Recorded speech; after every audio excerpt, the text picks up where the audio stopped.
Nandiyan na. Okay. Good evening. Doc, good evening. Ay, hello po, Ma'am Mirna. Ang ganda po nyo. Jen, good evening. Evening po. Ang ganda-ganda ng smile nyo na ngayon. Mukhang wala nang mga bata dyan. Mukhang nilagay nyo na sa aparador lahat Doc, thank you ha. Ang ganda ng result noong salt and water. Sabi sa inyo, malapot na dugo lang eh. Ilang araw na nakakalimutan. Wala na akong nararamdaman na kabog-kabog. Kaya hindi nakakalimutan ko na yung aking maintenance, no? Mga ilang araw, hindi ko na naaalala. Ibig sabihin na purify na po yung katawan nyo, nalinis na kasi puro pagkain na lang tumatakbo dyan at saka tubig, asin. Yes. At kung nakukuha na po yung nag-i-stress sa inyo, very good. Oo, tsaka Doc, talagang ang sarap. Pagka dumating ba sa oras na kailangan ka na matulog, matutulog ka talaga. Yung wala nang pasubali, basta tulog na kagad. May tanong lang po dito para sa yung mga kasama na halimbawa masakit ang ngipin. Ano daw talaga ang accurate na home remedy? Kasi marami nang nilalagay ng mga Salamat ko naman, hindi ko nararasan kasi yan dahil wala akong nararamdaman ng kahit ngipin.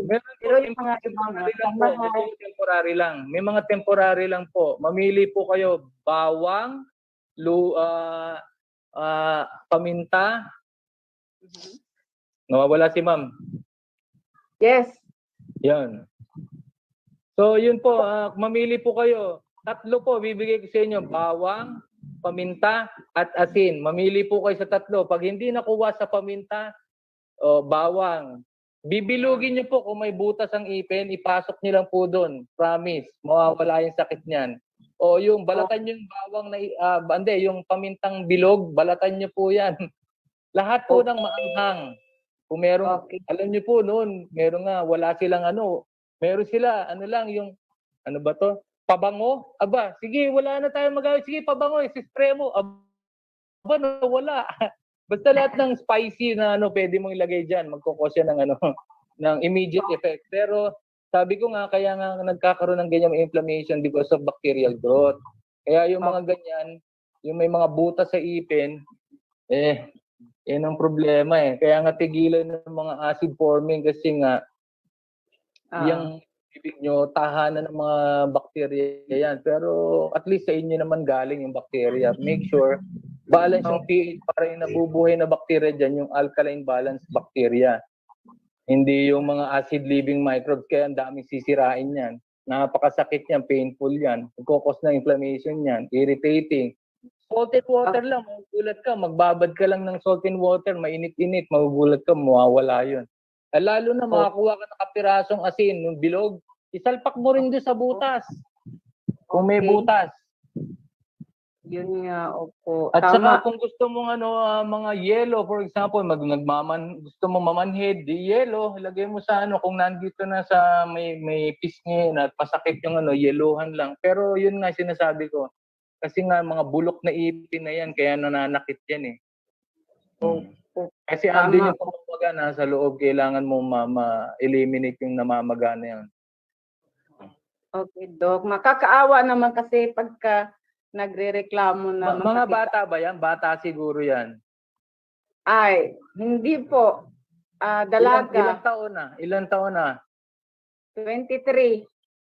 Kaya nga, kapag kumain, tandaan nyo, sipilyo kagad para wag nang hintayin pang bumabad yung mga kinain dun sa bibig at yung magkukos siya ng bacterial growth, bubutasin yung ipin na yan.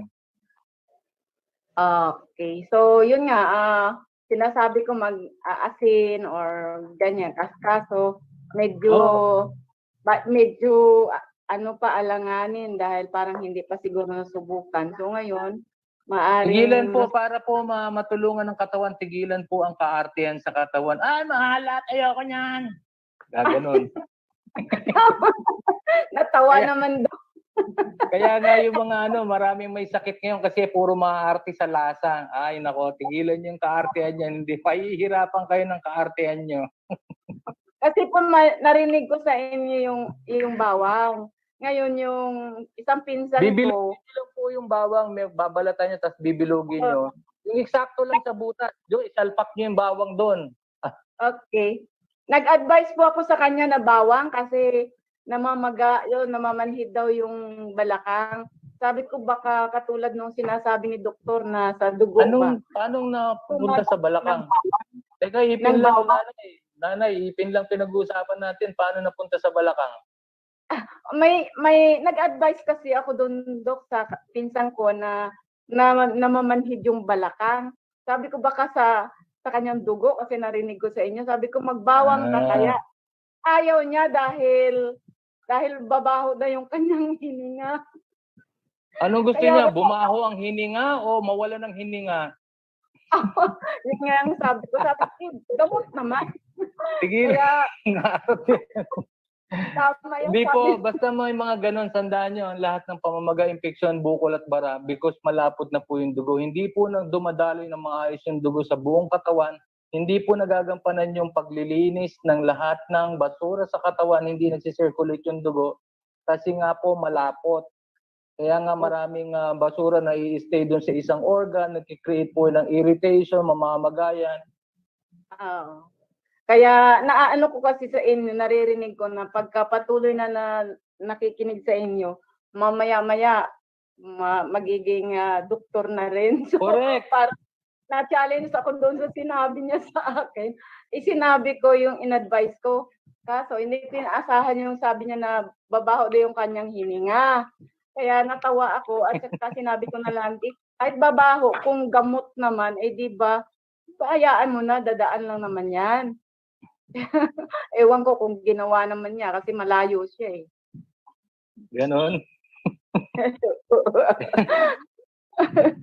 Ano nga gusto niya? Mabahong hininga o mawala ng hininga? Kaya nga po, sinabi ko nga. So, sana naman, pag niyang isipin na ganun, tulad ng sabi ninyo na wag magiging maarte. Correct. Kaya nga po maraming sakit ng mga tao ngayon kasi lahat ng mga pagkain na dapat ipasok sa katawan, hindi nila pinapasok. Una-una tamad sila dun sa pagmuya. Tamad sila sa i-blender pa niya. Dok, blender ko yung pinagsama-sama ko. Teka, wala ka bang ipin? Yan, para lang sa bungal yan Nguyain mo kasi kailangan may equivalent enzyme, cephalic digestion nakikita ng mata. Yan ang itandaan nyo, start ng digestion, kailangan nakikita ng mata yung ipapasok niya sa bibig niya, pinakain. Ganon. Para may tamang enzyme production sa sikmura. Ganon po ang tama. Kasi noon wala namang blender eh. Para lang po yan sa mga hindi na makanguya at wala ng ipin. Okay. Talagang totoo nga, Dok. Kaya nagpapasalamat talaga ako sa inyo sa programang ito ng Gising Maharlika. Kasi kahit ako may edad na, pero dito ako natuto ng mas marami pang mga bagay na imagine mo, at your age, naging doktor ka pa. Mo. It's not too late, Doc. Diba? Ma'am, Nanay, Mirna, kaya kung magpapacheck up sila sa inyo na, magbayad, 50, 100 piso, pwede na yun. Honored lang tayo dong na may mga natututunan na nai-share natin sa kanila. Mayroon talagang may maniniwala at saka yung mayroong hindi. Kaya okay lang yun. Congratulations sa mga hindi naniniwala. Bahala sila. Kasi ito ang pinanggagalingan nitong tinuturo ko, galing to dun sa sinabi nung gumawa ng tao. Anong pakikinggan mo? Yung tao, yung gumawa ng tao. Yun ang professor ko kasi nasa itaas eh. Hindi Kaya nga po, Dok. Hindi basta tao lang. Eto, babalik lang kayo sa natural na paraan, pagkain, i-maintain nyo lang yung binigay na mga gulay, prutas, mga beans, seeds, nuts. Okay. Dok, isang ano na lang po. Sige po. yung asin ba, tubig, kailangan ba talaga lagi mainit o pwede namang hindi mainit yung tubig? Pag umaga po, mas masarap po, mabilis matanggap ng katawan yung maligamgam. Kapag mga Okay. tanghali at mainit-init na, at least tap water lang. Huwag pong lalagyan ng yelo kasi kada umiinom ka ng malamig, nagtatrabaho pa yung katawan mo. Gumagamit ka pa ng enerhiya para i-convert sa tamang temperature yung tubig. So, Okay. kaya nga yung iba nakainom ng isang boteng malamig, 1 litro. Tapos mamaya, parang uhaw pa rin ako. Kasi hindi yun basta natatanggap ng katawan mo kasi nga malamig. Okay Kaya po. So, 1 litro na inainom mo, uhaw ka pa rin. okay. So, tama pala yung ginagawa ko na maligamgam, mainit sa umaga, o sa tanghali, medyo maligamgam. Kasi talagang mararamdaman mo talaga yung efficacy niya. Maganda daw sa katawan talaga. Ngayon ay pinapawisan ako. Dati kasi hindi ako pinapawisan. Ngayon napapawisan Kasi nga po ako. wala kayong tubig. Anong ilalabas nyo sa balat ninyo? Putek, Kaya nga. Oo. mantika Pero siguro. Dati Dok, malakas naman ako uminom ng tubig. Yun lang. Kaya lang, iihi mo rin. Hindi pumapasok basta sa plasma Oo, or tama, dun sa dugo tama. kapag walang sodium. Kaya Para napakalaga mamaya ng naman sodium. Okay. So, maganda itong nangyayari Kung mga ngayon. apo nyo, painumin nyo rin ng asin tubig para hindi po bulatiin. Mga Para anak. hindi magkaroon ng bacterial growth. Kailangan ng pH nyo ng dugo. Kailangan mataas ang sodium din, maalat-alat. Para hindi Sige. magkaroon ng bacterial growth saka parasitic growth or bulate. Kaya nga po, dapat maturuan nga talaga sila kasi yung isa pagka makalasa lang ng iba sa tubig, hindi na iinom yun. Kaya dapat tuturuan na talaga. Salamat, Doktor. God bless us. God bless Opo. you. God bless you rin Yes. po. Thank you, Ma'am Myrna. Next yata Salamat natin din. sino naun.